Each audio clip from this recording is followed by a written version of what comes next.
اگه فقط یک بار با این 3 مدل کیبوردی که اینجا داریم بررسی میکنیم کار کنید، دیگه کار کردن با هیچ کیبورد مکانیکال دیگه‌ای به دلتون نمیشینه. حالا دلیلش رو در ادامه ویدیو خودتون متوجه میشید. هر سه از کیبوردهای جدید ردراگونن که اولین مدلش K728 با رنج قیمتی نزدیک 5 میلیون، دومی K707 با رنج قیمتی نزدیک 6 میلیون و سومی هم K708 با رنج نزدیک 7 میلیون. که البته هر کدوم از اینا مدل ساده و طرحدار هم دارن. حالا طرحدارش ممکنه انیمه‌ای باشه مثل این دوتا، یا اینکه مثلا یه رنگبندی خاصی داشته باشه. اختلاف قیمت بین حالت طرحدار و ساده‌ش هم توی این ست کیبورد من چک کردم هولوش 500 تا 1 تومنه.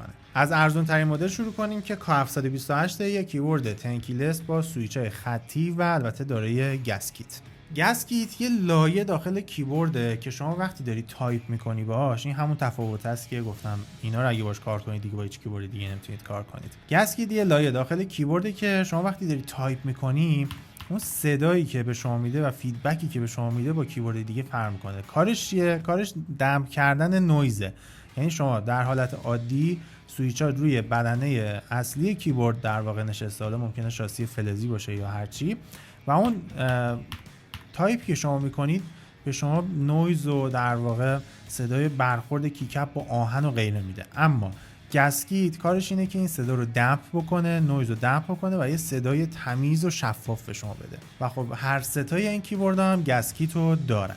یه راه ساده برای اینکه متوجه بشید کیبورد گسکیت داره یا نه اینه که یه کلید رو یکم بیش از حد فشار بدید روی کیبورد و ببینید کلیدهای اطراف اون جایی که دارید فشار میدید همراه با فشار دادن شما حرکت میکنن و به سمت داخل فرو میرن یا نه. صدای تایپ و نمو پردازی و همه اینا رو هم براتون گذاشتم، هر سه تا مدل آخر ویدیو میتونید ببینید. بریم سراغ کیبورد بعدی که K707 با قیمت نزدیک 6 تومن بهتون گفتم. سویچ اینم خطیه، گسکیت رو داره، تنکیلس. تفاوتش هم تو ظاهرشه که تم انیمه‌ای داره و کیکپاش هم رنگی هن. کیبورد اولیه حروف انگلیسیش با RGB روشن میشد ولی این نمیشه و فقط از پشت کیکپا میتونید نمای RGB رو داشته باشید. یه دکمه برای سویچ بین حالات مک و ویندوز داره و صدای بمتری هم به نسبت قبلیه داره و به نظرم صداش بهتره، البته سلیقه‌ایه. و در نهایت گل سرسبد K708 که کیبورد مورد علاقه خودم بود بین این سه تا. البته من از ستاش خوشم اومد ولی این واقعا یه چیز دیگه بود. اصلا شما دست که میکشی روی کیکپ‌های این کیبورد و حتی این کیبورد، حالا این به نسبت این باز بهتره ولی هر دوتاشون یه حس مشابهی دارن. دست که میکشید انگار روی مثلا پتوی مخملی دارید دست میکشید، یه حالت نرمی داره کیکپاش، ولی خب حسی که این به شما میده مثل همون کیبوردهای کلیه دیگه، پلاستیکه. یعنی حس دست کشیدن رو پلاستیک تیز لبای کیکپا و حس جالبی نمیده، ولی این نه، واقعا لبه کیبورد نرمه. مثلا شما گوشه های کیکپای اینم نگاه بکنید میبینید که یه مقدار در واقع اون قسمت پایینیش دیدید یا لبه برش پلاستیک چجوری میشه، یه مقدار زدگی و بیرون زدگی داره، ولی اینا نه، خیلی برشای تمیزی داره. لبه کیکپا خیلی نرمه و مثلا دست که روی کیبورد میکشید کامل تفاوت رو حس میکنید.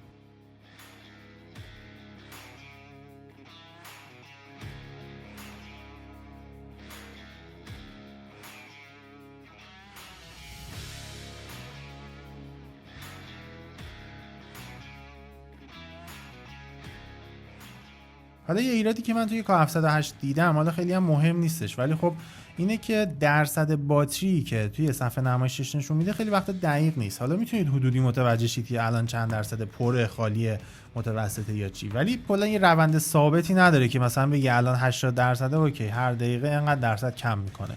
یه وقتی ممکنه توی یه درصدی 1 ساعت 2 ساعت بمونه، یه وقتا هم ممکنه یهو 20% تو چند دقیقه خالی کنه.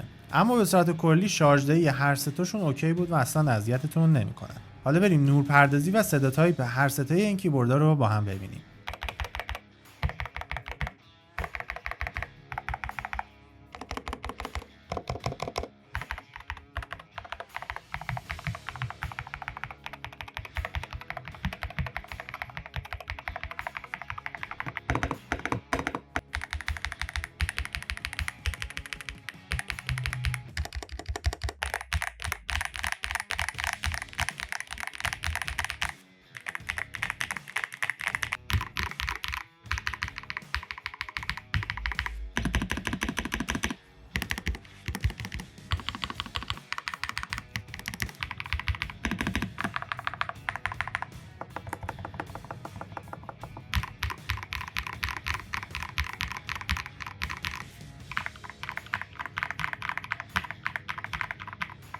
میرسیم به پایان این بررسی. یه جنبندی بخوایم بکنیم، هر سه این کیبوردها توی صدای تایپ و فیدبکی که ازش میگیرید به نسبت اکثر کیبوردهایی که تا الان باش کار کردید یه تفاوت فاحشی حس میشه. چون تو بازار ایران تا الان خیلی کیبوردایی نبودن که گسکیت داشته باشن، شاید تجربه کار با اینا رو نداشته باشید، اما خوشبختانه بار جدیدی که داره میاد و کلا تمرکز بازار جهانی و خصوصا بازار چینی رفته روی این موضوع، چون خیلی موضوع جذابیه و میتونه فروش محصولاتشون رو زیاد کنه و دارن کم کم توی تمام کیبورداشون اینو لحاظ میکنن که این صدا رو بتونن بگیرن که بتونن در نهایت توی بحث فروش، چون بیشترین طلبه‌ای که این کیبورد داره تو بحث صدای در واقع کیکپاست دیگه و اینم تاثیر خیلی زیادی توی فیدبک و صداش میذاره. علاوه بر اون میگم این دوتا، علاوه بر اون بحث گسکیت که اینم داره، کیکپای خیلی نرمی دارن.